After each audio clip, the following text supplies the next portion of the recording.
우리나라 장애인 복지 발달의 역사를 상징하는 곳이 이곳입니다. 특히 장애인 복지가 그렇습니다. 이 분야에 일하면 나중에 참 좋았다, 보람있다.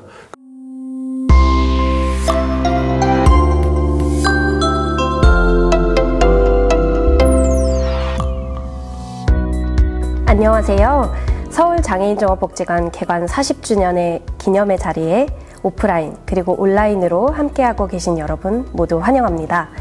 서울장애인종합복지관의 40주년을 기념하고 축하하기 위해 복지관의 개관 당시부터 큰 역할을 해주신 어른들을 모시고 시간 속 배움이라는 주제로 강연을 듣는 자리에 함께하고 계십니다. 그럼 오늘의 연사를 소개해 드리겠습니다. 차흥봉 장관님께서는 제37대 보건복지부 장관을 지내신 분입니다. 저희 서울장애인종합복지관과 관련해서는 복지관이 개관을 준비하던 단계부터 당시 보건사회부의 실무자로 함께해 주신 분입니다. 전문적인 재활기관을 설립하겠다는 목표 아래 일본, 호주, 유럽 등지의 재활센터를 보고 우리나라만의 종합적인 재활기관의 모델을 갖추고자 힘써주신 분입니다. 뿐만 아니라 한국노년학회, 한국사회복지학회와 한국사회복지협의회 회장직을 역임하시고 또 한림대학교 부총장에 이르시기까지 이 장애인 복지 현장뿐만 아니라 전체 사회복지 현장과 학계를 아울러 대표해 주시는 큰 어른이십니다. 이렇듯 복지계의 큰 어른이신 차흥봉 장관님을 이 자리에 모셨습니다. 큰 박수로 인사를 부탁드립니다.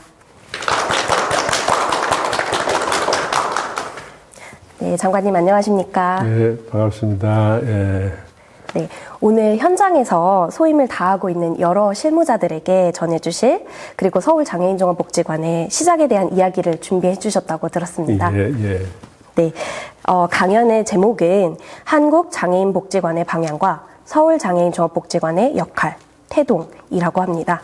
다시 한번 박수로 시작을 청해 보겠습니다. 감사합니다.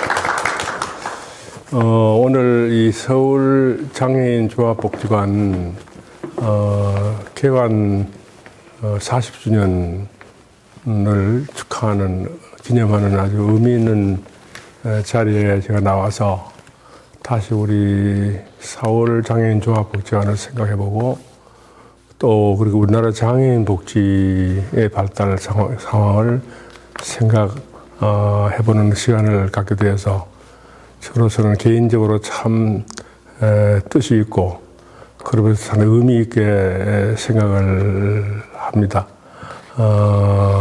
지금 제가 서울장애인종합복지관 30주년 행사 때 와봤고 오늘 다시 40주년 행사 때 똑같은 장소에 왔는데 40년 전 우리 서울장애인종합복지관을 처음 만들었을 때 그 뜻이 그대로 살아있구나, 참 잘하고 있구나 하는 그 첫 인상을 제가 지울 수가 없습니다. 우리 서울장애인복지관은 40년, 사실 우리나라 장애인 복지 발달이 그 40년, 50년 그 사이였기 때문에 우리나라 장애인 복지 발달의 역사를 상징하는 곳이 이곳입니다. 그리고 우리나라 장애인 복지가 어떻게 발달해 왔는가 하는 그 과정을 아주 소로시 담고 있는 곳이 우리 서울장애인복지관입니다. 그만큼 상징적인 의미가 있습니다. 이 복지관에 일하는 직원 여러분들도 모두 이렇게 뜻이 있고 상징적인 기관에서 일한다는 것에 대해서 자부심을 갖고 열심히 해주기를 바라면서 제가 앞으로 한 40분 동안에 서울장애인복지관이 만들어지기까지의 태동, 그리고 우리나라 장애인 복지의 역사의 변화, 그에 대해서 짧은 시간 동안에 한번 간추려서 이야기를 해보겠습니다. 우선 먼저 이야기할 것은 그 장애인에 관한 이야기입니다. 장애인. 40년 전에는 장애인이라는 용어가 없었습니다. 현재는 장애인입니다만 그때는 장애인이라는 용어가 없었습니다. 그만큼 캄캄한 밤중, 장애인 복지로 보면 캄캄한 밤중에 황무지와 같은 그런 시절이었습니다. 되게 장애인이라 그러면 기본적으로 이 소외당하고 그리고 또 차별하고 또 멀리하고 이렇게 하기 때문에 장애인들의 삶이 참 어려운 시절이 그때까지 계속됐습니다.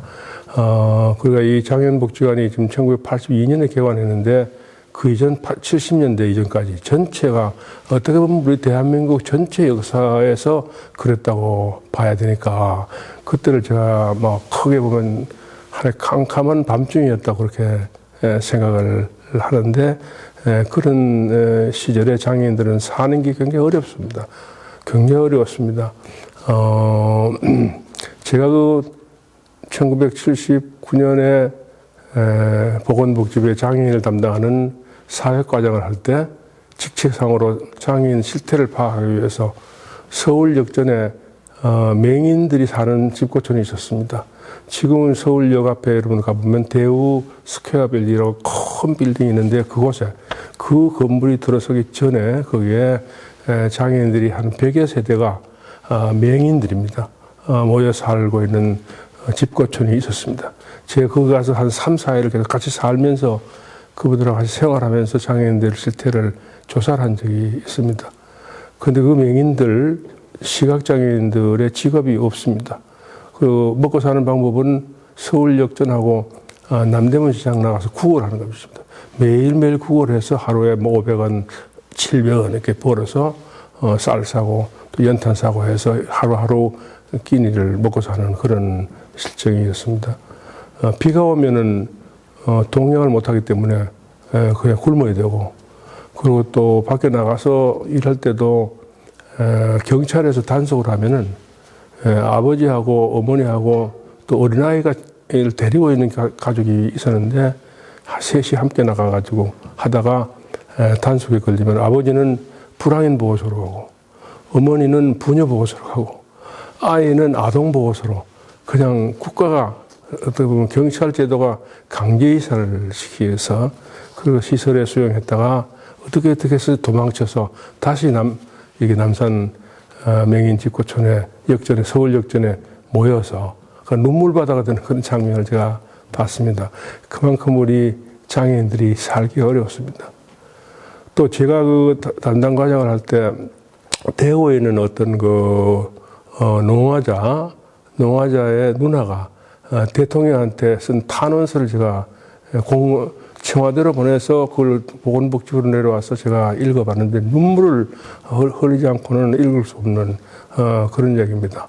그가 농화자의 동생을 두고 있는데 그 40대 아줌마가 농화자 동생이 학교 마치고 더 직업도 없고 뭐 일도 제대로 못하니까 먹고 살기가 어려우니까 늘 이제 길거리 나와서 나쁜 친구들 만나서 남의 집에 가서 절도행위를 하는 겁니다. 이런 걸 반복하니까 그 누나가 하도 딱 해서 이 장애인들이 살 수 있는 길이 없느냐, 어떻게 하면은 직업을 갖고 일할 수 있는 게 없느냐, 이거를 대통령한테 탄원서를 씁니다. 대통령한테 이걸 좀 구해달라고, 이 어려운 걸 구해달라고 하는 그런 그 탄원서를 제가 읽고 그거를 그 당시에 우리 장애인 복지법을 만들 때 공청회에서 제가 전문을 낭독한 적이 있었습니다. 그 탄원서를 제가 지금도 가지고 있는데 참 그 눈물 없이는 읽을 수 없는 그 당시 우리나라의 장애인들이 사는 실태가 전부 이렇게 어려운, 그래서 제가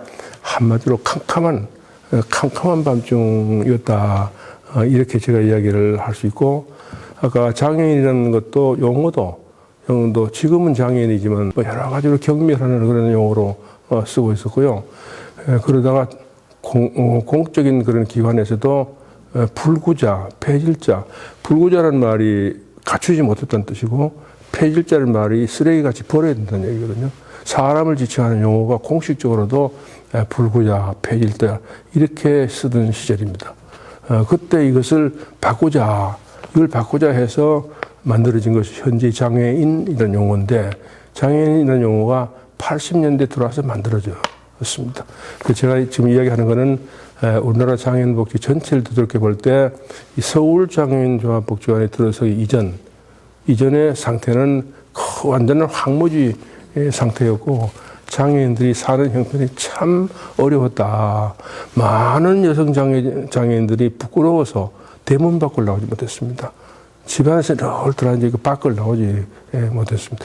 그런 그 상태였다는 것을 말씀드리고, 제가 다시 말씀드리면 서울장애인복지관이 열리는 그것이 우리나라 장애인복지의 큰 하나의 변화기, 거꾸로 말하면 그 변화기에 이 장애인복지관이 들어섰다. 그러니까 이 복지관의 그 상징적인 의미가 굉장히 큰 겁니다. 서울장애인복지관이 1980년에 만들어져 지금 40년이 지났습니다. 40년 지난 동안에 우리나라 장애인복지는 많이 발달했습니다. 40년 동안에 아직 완전하지 않지만 아주 발달했습니다. 1981년에 장애인복지법이 최초로 만들어졌습니다. 그때 우리 서울에 어떤 그 미국 선교사, 오랫동안 30년간 서울에서 맹인들을 위해서 일했던 선교사가 있었는데, 그 선교사가 제 사무실에 찾아왔습니다. 찾아와서, 과장님, 제가 이제 처음으로 서울에서 맹인들이 택시를 타는 걸 봤습니다. 그 전까지는 맹인들은 택시가 태워주지 않는 택시가. 근데 자기가 택시를 타는 걸 처음 봤습니다. 그런 이야기를 제가 듣고 참 감동을 한 적이 있는데, 그전에는 그 택시 운전수도 맹인을 안 태우는 겁니다. 복잡하니까 택시 운전수는 돈을 벌어야 되는데 귀찮으니까 안 태워주는 거예요. 그냥 가버리는 거예요. 근데 그거를 장애인복지법이라는 게 만들어지고, 그때가 이제 1981년이 유엔이 정한 세계 장애인의 해였습니다. 그 장애인에 대해서 각종 홍보가 막 시작되고 하니까 드디어 그 택시 운전수도 택시를 세워주는 걸 그 선교사가 봤다는 겁니다. 그리고 이 1981년 그 장애인복지법이나 또는 세계 장애인의 해가 우리나라 장애인복지에 큰 계기가 된다는 걸 여러분들이 아마 실감할 수 있을 겁니다. 우리 서울장애인복지관은 그때 이것을 만들자 해서 이제 발동이 걸립니다. 그 후에 장애인복지관의 발달과 그거는 제가 조금 이따 이야기하고요. 지금 그 캄캄한 밤중의 시절에서 그 한 3, 40년 동안에 우리나라 장애인복지가 어떻게 되느냐 하는 걸 제가 먼저 좀 이야기를 하겠습니다. 그래야 우리 장애인복지관의 역사적인 의미를 여러분들이 알 수 있을 것 같은데요.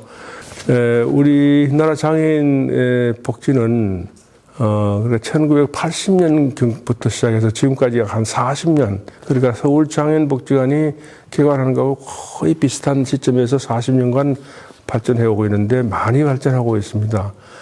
우선 아까 장애인이라는 용어도 장애인이라는 용어로 새로 만들어졌고, 또 장애인의 그 범주, 개념 범주도 처음에 할 때는요, 지체장애인, 시각장애인, 청각장애인 4가지밖에 없었습니다. 처음에 국가의 통계도 그렇게 나왔는데요. 그 후에 지금은 아마 14가지, 15가지의 장애 종류가 만들어지고, 또 장애인들에 대한 조사도 많이 이루어져가지고, 아마 작년 기준으로 우리나라 장애인 수가 260만, 70만, 거의 한 300만 명 됩니다. 처음에 시작했을 때는 우리나라 장애인이 한 90만 정도 됐는데, 지금은 한 300만 명 숫자도 굉장히 늘고요. 그리고 장애인 복지법 제도도 아까 제가 장애인 복지법을 이야기했습니다만, 그걸 시초로 해서 많은 장애인 복지법이 만들어졌습니다. 장애인 고용촉진법도 만들어지고, 직업재활하는 법도 만들어지고, 지금은 아마 법률 제도가 법제도 한 20가지 이상 늘어나고 있습니다. 장애인 복지 예산도 지난 한 40년 동안에 보면은 1980년 정도에 우리 보건복지부의 장애인복지 예산이 1억 7천만 원이었습니다. 제가 담당 과장할 때 1억 7천만 원. 1억 7천만 원인데 2000년 들어와서 한 20년 만에 그게 한 1조 8,300억, 한 1,000배 가까이, 20년 동안에 1,000배 가까이 늘었으니까 장애인복지 예산도 많이 늘었죠. 장애인에 대한 그 예방사업이나 그 의료재활 사업이 거의 전무하다시피 했는데요. 그 후에 우리 이 전문재활 사업이 발달하면서, 예를 들면 우리 서울장애인복지관에서 처음에 의료재활 사업이라는 걸 시작했습니다. 그것이 시초가 돼서 지금은 무슨 재활병원도 있고, 뭐 재활의학과도 있고, 뭐 전문의도 있고, 이런 식으로 의료재활 사업도 아주 본격적으로 발전했고, 직업재활도 그때 이 직업재활이라는 말 자체가 없었습니다. 서울장애인복지관이 만들어지면서 직업재활과라는 과가 만들어지고요. 보호작업장이라는 것이 지금도 있을 텐데 그때부터 목공 무슨 뭐 이런 걸로 보호작업장을 만들었는데 그 직업재활 사업이 처음 시작됐는데요. 그 후 우리나라는 직업재활 사업도 발달하고 그리고 장애인들의 취업을 위해서 의무고용제도도 제도가 전부 장애인들을 의무고용하는 제도가 만들어져서 과거 40년 전에는 장애인들 일자리라는 게 참 드물었습니다. 장애인의 직업재활과 고용도 많이 확대되고요. 그다음에 장애인들 경제적인 소득, 장애인들이 먹고 살기 위해서 경제적인 소득이 상당히 중요한데 이 제도가 많이 만들어지고 해서 장애인들 위해 처음에는 각종 할인제도, 무슨 면제제도 이런 걸 시작했다가 그것이 나중에 본격적인 그 소득보장제도로 해서 장애인 연금제도라는 것도 만들어지고요. 장애인 수당제도라는 것도 만들어지고 또 최저생활을 보장하는 기초생활보장제도 만들어지고 이런 식의 장애인 소득보장제도도 꽤 발달을 했죠. 그리고 또 하나는 그 장애인 발달의 모습을 볼 수 있는 거가 장애인들의 이동, 그 다음에 장애인들 이동을 도와주는 접근성, 이걸 어떻게 도와줄 건가 하는 건데, 우리 서울장애인복지관이 문을 여는 그 1982년, 그 직전에, 서울의 김포국제공항이 새로 신축, 건물을 지었습니다. 그래가지고 개관을 했는데요. 개관했는데, 그때, 김포국제공항에 개관하는 날, 서울에 있는 신문에 어떻게 기사가 나느냐면요. 이런 현대식 건물에 장애인 화장실은 하나도 없어. 그리고 가장 현대적인 그런 김포국제공항에도 장애인 화장실이 하나도 없었다. 그만큼 우리나라의 장애인들 편의시설이 아주 취약하고 열악했던 것이죠. 근데 그게 지금 40년 만에, 여러분들 알다시피 우리나라에 많은 장애인들이 이동, 접근을 편의해준 편의시설이 많이 발달했습니다. 지금 아마 장애인 화장실만 하더라도 곳곳에 모든 공중시설에 장애인 화장실이 적어도 한 80% 이상은 있는 걸로 그렇게 알고 있거든요. 그리고 각종 지하철, 무슨 각도 건물, 이런 게 있잖아요. 도로, 거기에 장애인 접근을 위한 많은 시설들이 만들어진 걸 여러분들이 볼 수 있을 텐데, 그게 40년 만의 일입니다. 40년 전에 완전히 하나도 없던 건데 그만큼 발달했다. 제가 이렇게 그 장애인의 복지의 발달 상황을 이야기를 하는데 마지막으로 한 가지만 더 이야기할 것은 장애인 복지관과 관계되는 건데요. 장애인 복지관은 크게 보면은 장애인 복지 시설주의 하나입니다. 장애인 복지 시설주에서 이 시설을 지역사회 중심 시설이라고 하잖아요. 집에 있는 장애인들이 와서 서비스 받고 하는 거니까. 근데 그렇지 않고 옛날에는 장애인들이 이런 시설은 하나도 없고, 오로지 있는 게 이제 장애인들이 들어가서 살 수 있는 그걸 주거시설이라고 하죠. 그 옛날에 그걸 수용시설이라고, 장애인을 수용해서 보호하는 시설만 있었는데, 그것도 숫자가 많지 않았습니다. 그러니까 수용시설마저도 20개, 30개밖에 없는 상태고 지역사회 재활시설은 하나도 없었습니다. 서울장애인복지관이 드디어 우리나라 장애인복지시설주에서 지역사회 재활시설로 처음 등장하는 것입니다. 우리 장애인복지관은 그런 아주 기념비적인 시설입니다.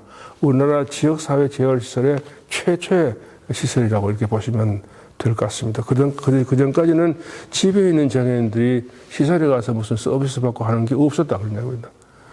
지역사회 시설이 만들어져서 집에 있는 장애인들이 시설에 가서 뭔가 치료받고 혜택받고 오는 그것이 지역사회 시설인데 그것이 서울장애인복지관이 드디어 스타트를 끌은 것입니다. 그 40년 전에 70년대 말 80년대 초에 어떻게 장애인 복지가 이렇게 발달하는 계기가 만들어졌느냐 하는 것을 제가 참고로 말씀을 드리겠습니다. 그 당시 제가 보건복지부의 장애인 정치 담당과장입니다. 담당과장으로서 제가 직접 경험을 했는데 70년대까지 이 깜깜한 밤중에서 어떻게 이런 어떤 여명의 싹이 터느냐 하는 걸 제가 절실하게 경험해서 아는데 우리나라는 그때 70년대 말까지 다행히 60년대 초부터 경제발전 계획을 세워가지고 경제가 막 성장하기 시작했습니다. 경제가 성장하니까요, 자연적으로 경제가 성장하면서 이게 이제 어떻게 되냐면은 이 불균등 문제, 형평성 문제, 양극화 문제를 해결해야 되잖아요. 그러니까 사회복지를 하자 하는 분위기가 만들어졌습니다. 경제 성장과 사회복지를 균형 발전시키자. 그렇게 분위기가 만들어지면서 장애인 복지도 그 중에 하나로 장애인 복지를 시작하자. 이렇게 국가가, 정부가 정책을 결정하고요. 그걸 위해서 그러면 법을 만들자. 그렇게 해서 장애인 복지법이 1981년에 만들어요. 그때 마침 유엔이 전 세계적으로 세계 장애인의 해라는 걸 선포를 합니다. 1981년을. 그래서 81년에 유엔이 장애인이라고 선포하고 국내적으로 장애인 복지법 만들고 이렇게 하니까 이제 장애인 복지의 태동이 우미특이 시작을 한 겁니다. 그해 첫 장애인의 날이 4월 20일 날 세종문화회관에서 열렸습니다. 한 4,800명의 청중이 참석한 자리에서 국무총리도 참석하고 하는 최초의 제1회 장애인날 행사를 열었는데, 그때 장애인날 행사에서 운보 김기창 선생님이 언어 청각 장애인이죠. 그 선생님이 기념사를 합니다. 그게 이제 장애인들이 드디어 이제 복지라는 게 나타나고 세상에 나타나고 하는 계기가 됐다 하는 이야기입니다. 제가 이렇게 말씀드리는 것은요, 이런 계기로, 이런 상황에서 서울장애인복지관이 만들어집니다. 그때 1981년 세계장애인회 기념사업으로 우리 장애인복지관을 만들자. 이렇게 제가 아이디어를 냈고요.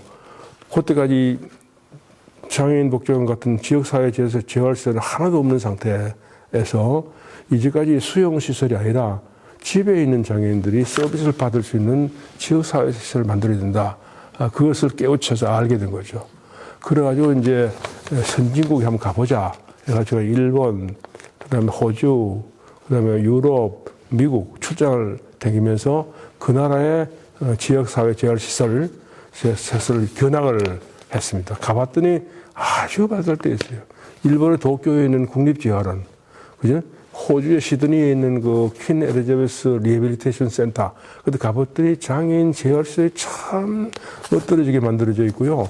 많은 장애인들이 그 이용을 하고 있더라고. 그래서 아주 감동을 받아서 우리도 이런 걸 만들자 해서 발동을 건 것이 우리 서울장애인복지관입니다. 그런데 이제 아무래도 이게 이제 전국적으로 한꺼번에 다 만들 수 없고, 또 예산은 제한되어 있고, 처음 하는 거기 때문에요. 서울에 만들자. 이렇게 했고요. 서울시는 이걸 질 예산이 없었습니다. 한 푼도. 그래서 보건복지부가 완전 국비로 50억을 만들어가지고 이런 시설을 짓자. 이렇게 해가지고 서울시 당시 사회과에 김성순 과장님이 계시는데 그분한테 이야기해서 이걸 짓자. 이렇게 해가지고 서울이 짓기로 결정을 합니다. 50억 예산은 확보된 걸 가지고. 그렇게 해서 이 서울장애인복지관이 착수를 하게 되죠. 그래서 81년에 예산을 따서 착수해서 이렇게 뭡니까? 집을 짓다 보니까 시간이 가서 82년에 이걸 개관하게 되는데, 집 질 때 특별히 아주 기념적인 시설이기 때문에 기념적인 걸 만들어야 된다 해서 그때 김수근 그 당시 건축사, 당대 최고 가는 그런 건축사이신데 그분한테 부탁해서 이런 의미의 지역사회 재활시설 장애인복지관을 만들 테니까 좀 설계를 부탁한다 해서 그분이 아주 마음먹고 설계한 시설이 우리 서울장애인복지관입니다.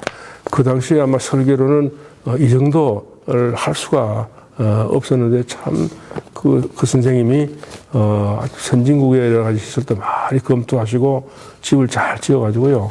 1982년 12월에 이 시설로 오픈을 했습니다. 처음 오픈할 때 여기 가운데 이렇게 하늘을 볼 수 있도록 이게 뚫려 있는 시설인데 그 시설을 보고 많은 사람들이 감탄을 했습니다. 이제까지 장애인 시설 하면요, 전부 우중충하고 커머디티하고 햇빛이 들어오지 않고 그만 연상을 하고 있었는데 햇빛이 밝게 들어오고 그리고 참 아늑하고 한 그런 건축물을 보고 많은 사람들이 놀라고 그랬던 경험이 있습니다. 그때 유엔 세계장애인의 기념사업은 정부가 150가지 기념사업을 했습니다. 여러 가지로 장애인 날 행사도 하고 뭐 각종 체육대회 또 기능경기대회 이런 많은 행사를 계획한 속에서 이 서울 장애인복지관을 모델로 기념사업으로 짓자 하는 것이 받아들여졌던 것입니다. 그때 그 서울 유엔 세계 장애인의 기념사업은 국가적인 하나의 기념사업 추진위원회가 있었는데 그 일환으로 서울 장애인복지관이 만들어졌습니다. 처음에 서울 장애인복지관 짓을 때 이 안에서 무슨 일을 할 거냐, 사업을, 프로그램을 어떻게 할 거냐 전혀 뭡니까 이게 뭐 미리 한 게 없죠. 전부 계획한 게. 그래가지고 선진국 돌아다니면서 우리 지역사회 재활시설의 프로그램을 좀 공부를 하고 와서 우리도 이걸 하자. 이렇게 했을 때 제가 그때 우리 국립재활원을 같이 만들기로 추진했습니다. 수유리에. 그래가지고 국립재활원하고 이걸 같이 놓고 국립재활원은 국가의 하나 대표적인 하나 시설로 하고 그다음에 여기 서울장애인종합복지관은 민간시설로 하면서 민간시설로서 대표적인 프로그램을 뭘 할 건가 하는 많은 고민을 물론 처음에 종합상담지도 이건 당연히 해야 되고요. 상담지도 그리고 또 장애인 평가까지 하려는데 평가는 사실 아주 굉장히 벅찬 이런데 주로 상담지도를 하고 그리고 기본적으로 어떤 프로그램으로 의료재활, 직업재활, 그다음에 사회재활 이걸 기본적인 프로그램으로 하자. 이렇게 해서 의료재활은 물리치료, 작업치료 이런 것들인데요. 그리고 직업재활도 아까 이야기했지만 뭐 처음에 가장 손쉬운 것이 무슨 목공 있잖아요. 나무로 뭐 만들고 하는 거죠. 기계로 뭐 하는 그런 그런 공과계통의 직업재활시설을 먼저 하자. 이렇게 하고 또 장애인들한테 세탁소 같은 거 하면 나중에 돈도 벌 수 있기 때문에 세탁소 하는 그런 직업재활, 그런 정도의 직업재활 사업을 처음에 시작을 했고요. 사회재활은 아무래도 사회적인 적응과 심리적인 치료해서 사회재활과 심리재활, 심리치료 이걸 엮어서 적응 훈련하고 심리치료해주는 그런 사업을 사회재활 프로그램에 넣자. 이것도 다른 데서 해본 적이 없는 처음 하는 거기 때문에 그때 모두 전부 연구하면서 공부해가면서 그런 프로그램을 계획했고 이 개관할 때 처음에 제가 지금도 기억나는데 의료재활과 또 직업재활과 그리고 또 사회재활과 간판이 이 복지관 건물에 붙어 있었던 게 참 눈에 선한데 그래서 이제 이렇게 그 프로그램 사업을 좀 만들어 놓고 이 서울장애인복지관을 어떻게 운영하겠느냐, 누가 운영하겠느냐 이 문제를 마지막으로 고민을 하고 결정을 했죠. 근데 여기서 좀 그 처음에 이 복지관을 만들 때 기본적으로 이 복지관을 국가가 운영하는 것도 생각했는데 국가가 운영하는 것은 국립재활원으로 하고 이거는 민간 전문기관이 아주 전문적인 영역에서 운영하도록 하자 하는 방향을 좀 정했습니다. 그래서 정부가 예산은 다 되지만 운영은 민간한테 맡기자. 그래서 제가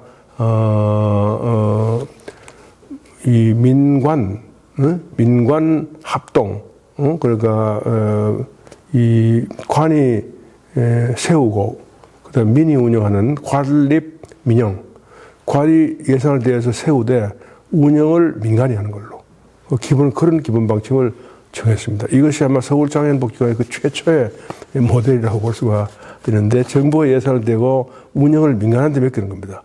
보통 정부가 예산되면 직접 정부가 운영을 하고 공무원들을 배치하고 이렇게 하는데 이거를 민간한테 맡기자 하는 결정하는 중요한 이유가 이걸 공무원들한테 맡기면 이런 그 복지 서비스가 관료화될 가능성이 많고 형식화되고 공무원들이 열심히 다 일을 하지만 기본적으로 법제도에 얽매여 가지고 운영을 하고 그리고 여러 복지관이 운영하는 프로그램들이 아주 전문적인 것들이 많이 있는데 공무원들이 되게 그런 전문적인 지식과 경험이 부족하고 그렇기 때문에 공무원이 아닌 전문가를 채용해서 이 사람들한테 맡기자 하는 것이 그 관립 민영의 기본적인 정신입니다. 그걸 우리 서울장애인복지관에 적용하는 걸로, 그래가 제가 그 당시에 보건복지부에서 서울시에 이야기해서 이걸 서울시 예산을 도와줬는데, 서울시 예산 다 지었잖아요. 운영자를 정할 때 가장 큰 원칙이 관립 민영 원칙이기 때문에 결국은 민영이라는 말이 뭐냐면 민간 전문기관에 맡겨야 된다. 전문기관이 운영하도록 해야 된다. 그래서 아주 누차 강조를 했죠. 그렇게 해서 서울시가 이것을 민간에 맡긴 쪽으로.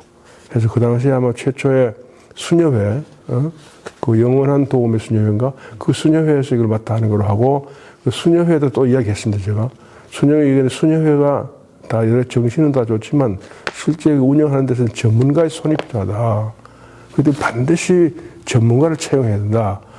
그렇게 해서 그 수녀회에서 그 원칙에 따라서 그 당시에 이 분야의 전문적인 경험이 있는 가령 전봉윤 기획실장이라든지 또는 그 정진모 기획부장이라든지 그분들이 이쪽 분야의 경험이 있었거든요. 그러면 그런 분들을 이 실무 책임자로 채용하는 걸로 해서 오픈을 하게 됩니다. 지금도 이제 40년이 됐는데 서울장애인복지관은 바로 이런 그 전문적인 프로그램 운영하는 것을 잘 하고 있는 걸로 알고 있는데, 그 창립 정신을 여러분들이 잘 살려 주신 것입니다. 그럼 앞으로도 그런 정신으로 전문적인 재활 프로그램, 재활 서비스로, 결국은 그것은 전문적인 서비스라는 것은 장애인들이 어떤 문제를 가지고 있고 뭐를 필요로 하고 니드가 어떻게 도와주면 된다, 그 방법을 아는 것이 전문성입니다. 그보다 더 중요한 것은 장애인 복지의 어떤 인간주의적인 철학, 장애인 복지라는 건 기본적으로 인간에 대한 사랑이거든요. 그런 점에서 장애인이 가지고 있는 욕구와 니드를 정확하게 알고 그걸 진단하고 해결해주는, 그러면서 인간 사랑을 실천하는 그런 전문가로서 역할이 중요하기 때문에 우리 서울장애인복지관은 그런 철학으로 만들어진 시설이다. 이런 이야기를 제가 마지막으로 하면서 우리 서울장애인복지관이 지금 40년 됐는데요. 앞으로도 40년이 아니라 50년, 60년, 100년 걸쳐서 우리나라의 대표적인 그런 장애인 복지시설로 발전하기를 기원합니다. 감사합니다. 네, 이렇게 장관님께서 준비해 주신 특별 강연을 들어보셨습니다. 그 황무지 같았던 40년 전에 장애인 복지 현장에서부터 지난 40년간의 발전, 그리고 서울장애인종합복지관의 시작을 알려주시는 강연을 들었습니다.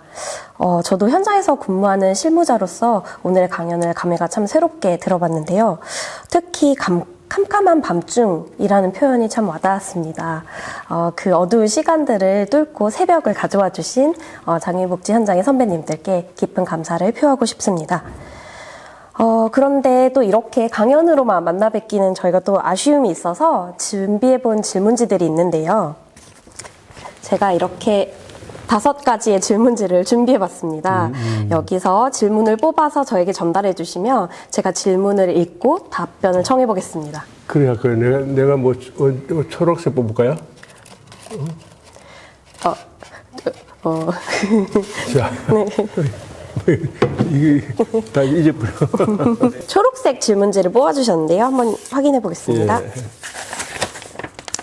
이런 질문이 나오셨습니다. 선배님의 길을 따라 걷고 있는 현장의 후배 실무자들에게 전하고 싶은 말씀을 부탁드립니다. 사회복지 분야에서 일하고 있는 후배 여러분한테 꼭 하고 싶은 말은, 제가 평생을 사회복지를 하고 지금 나이가 지금 80이 넘었습니다. 80이 넘어서 이렇게 되돌이켜 보면은 지난 한 60년, 70년 동안에 사회복지 분야를 위해서 일했던 것들이 참 고맙습니다. 굉장히 고맙습니다. 그 어려운 사람 도와주고 보살펴주고, 주로 그런 걸 위해서 정책을 제가 개발하고 제도를 만들고 시설을 운영하고 또 학생을 가르치고 이런 일을 했는데, 그게 저한테는 굉장히 큰 보람으로 남아 있습니다. 후배 여러분들 하고 싶은 것은 이런 그 어려운 일, 장애인과 같이 어려운 사람을 도와주는 이 일이 아주 여러분들 인생의 보람으로 남는다 하는 걸 아주 장담하고 내가 선배로서 꼭 이야기를 하고 싶습니다. 그래서 이런 보람을 찾기 위해서도 여러분들이 열심히 일하시면 틀림없이 그 보람으로 남는다. 특히 장애인 복지가 그렇습니다. 이 분야에 일하면 나중에 참 좋았다, 보람있다. 그리고 인생을 보람있게 보람을 느끼면 그것이 인생 행복입니다. 그 노후의 인생 행복을 위해서 굉장히 아주 필요한 건데 저는 그런 경험을 했기 때문에 그걸 꼭 후배들한테 전하고 싶은데요. 예. 네, 60년을 장애인 복지 현장에 이렇게 헌신해 주시고 정책 개발과 학생 지도에 힘쓰셨는데 이것이 인생의 보람으로 남았다라는 말씀을 해주셨습니다. 너무 후배 입장에서 너무나 감사한 말씀을 해주셨던 것 같습니다. 저도 나중에 제가 일했던 기간을 돌아보면서 그런 행복을 느끼게 될 수 있기를 바라게 됩니다. 네, 감사합니다. 그러면 질문 한 두어 가지를 더 부탁드리고 싶은데요. 이번에 뭔가 노란 거 한번 해볼까요? 네. 노란색 질문을 뽑아주셨습니다.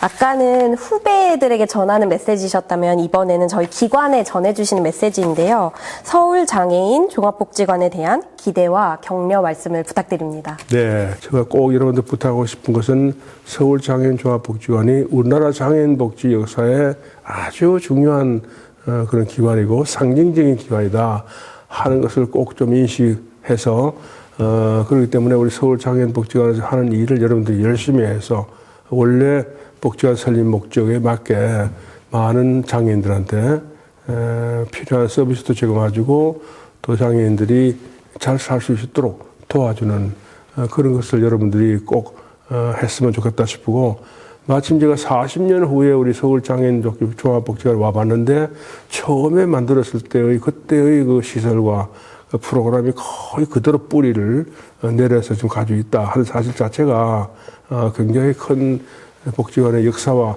정통성을 지금 가지고 있는 거기 때문에 우리 서울복지관 직원 여러분들도 그런 정통성을 잘 살려서 물론 여러분들도 자꾸 바뀔 수도 있고 하겠지만 이 기관에 와서 일하면 되게 이런 정통성을 살려서 장애인 복지 서비스를 해야 된다 하는 것이 계속 쌓여나가도록 여러분들 노력하고 하면은 우리 서울장애인복지관도 영원히 발전할 수 있고 또 직원 여러분들도 보람을 느끼지 않겠나 이런 생각을 하면서 꼭 그 부탁을 드리고 싶습니다. 그래.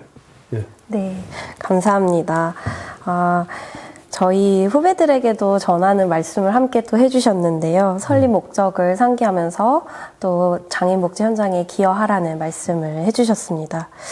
저도 이 복지관에 와서 참 놀란 것이 40년 된 복지관이지만 그 시설과 그리고 또 저희 복지관의 어떤 뛰어난 사업들을 잘 명맥을 유지해 나가고 있다는 점이었는데요. 그 부분을 말씀해 주신 것 같습니다.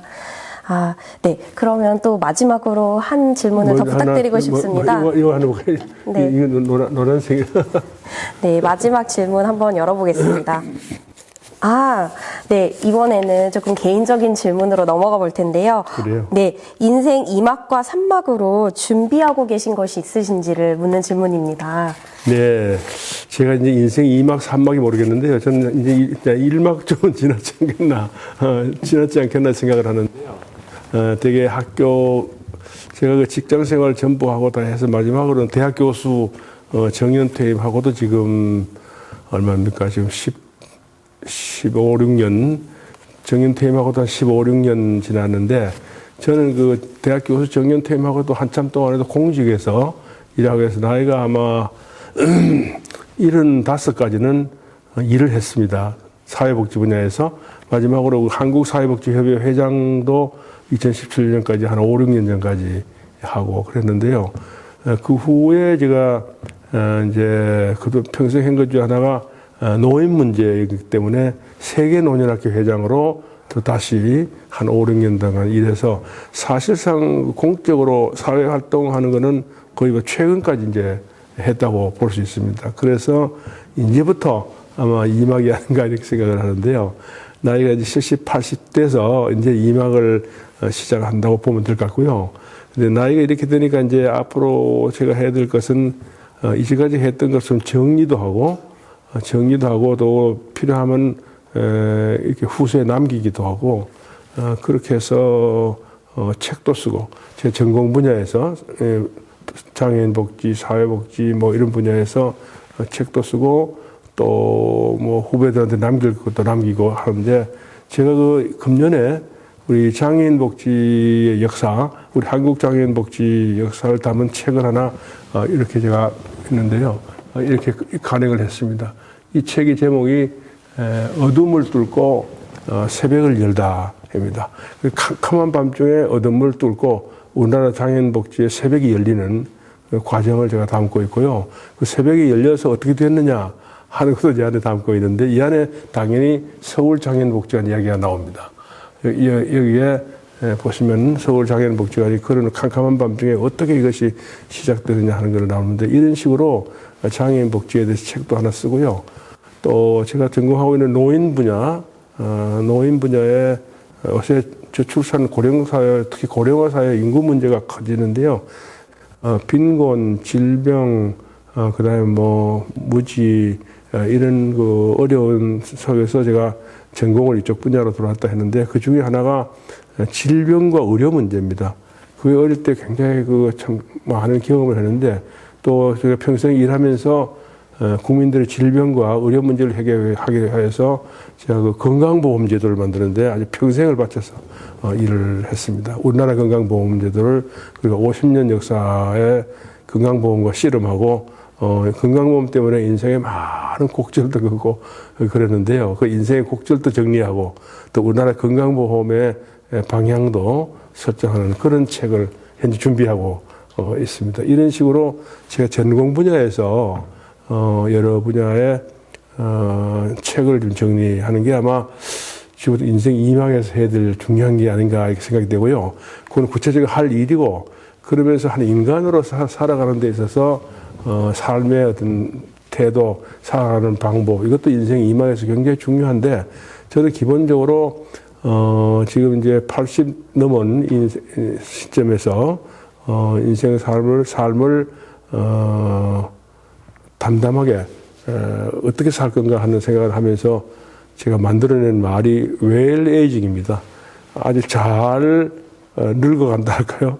노년기를 잘 보내는 그런 그 웰에이징을 해야 되겠다 이렇게 생각하고 다음 달 12월에 그 웰에이징 자서전을 이제 영상으로 만들고 있습니다. 그 웰에이징 영상 자서전을 제가 출판을 다음 달에 하게 되는데 그런 것도 이제 인생 2막에서 하는데 그 웰에이징이라는 게 뭐냐 80 넘어서 생각해 보니까 인생은 참 긴데 아직도 갈 길이 많고 그 많이 남아 있는데 이 갈 길을 지금부터 어떻게 담담하게 걸어갈 건가 하다가 생각하는 것이 건강하게 나이 들어가는 거하고 그러면서 또 건강하고 또 활동할 수 있으면 늘 활동하면서 그 활동적인 노년 생활을 일하고 뭐 이런 강의도 하고 또 책도 쓰고 이런 활동하는 노년을 보내자 생각을 하고 마지막으로 중요한 거는 나이가 들어서 그동안에 주변에 맺었던 관계, 가족, 아들, 딸, 손, 자녀, 그죠?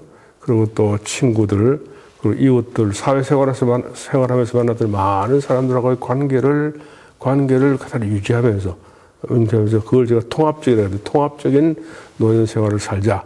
그렇게 해서 건강한 노년, 그리고 활동적인 노년, 그리고 경제적으로 여유가 있는 노년, 그리고 또 이 통합적인 노년, 이 네 가지를 제가 지금부터 인생 2막에서 할까 그렇게 생각하고 있습니다. 네, 감사합니다. 이렇게 오늘 같은 자리와 같이 책과 강연을 통해서도 많이 만나뵐 수 있기를 소망합니다. 또 개인적으로는 웰에이징의 목표를 가지고 계시다고도 말씀해 주셨습니다. 네. 저희가 이렇게 짧게나마 강연과 인터뷰를 진행했는데요. 함께 해주신 차은봉 장관님께 깊은 감사 인사를 드립니다. 네. 현장에 자리하신 분들께서는 박수로 인사를 대신해 주시기 바랍니다. 감사합니다. 감사합니다. 차은봉 장관님께서 준비해 주신 한국장애인복지관의 방향과 서울장애인종합복지관의 역할, 태동 강연이었습니다. 어떻게 보셨을까요? 최초의 장애인종합복지관이라는 이름을 이어 또 그 현장을 이어 근무하고 있는 저로서는 참 감회가 새롭고 뜻깊은 시간이었습니다. 강연에 함께하신 여러분께도 또 장애인을 위한 현장에서 함께하고 계신 모든 분들께도 의미를 되새기는 시간이 되셨길 바라면서 서울장애인종합복지관 개관 40주년 기념 특별 강연을 마치겠습니다. 함께해 주신 여러분 고맙습니다. 감사합니다.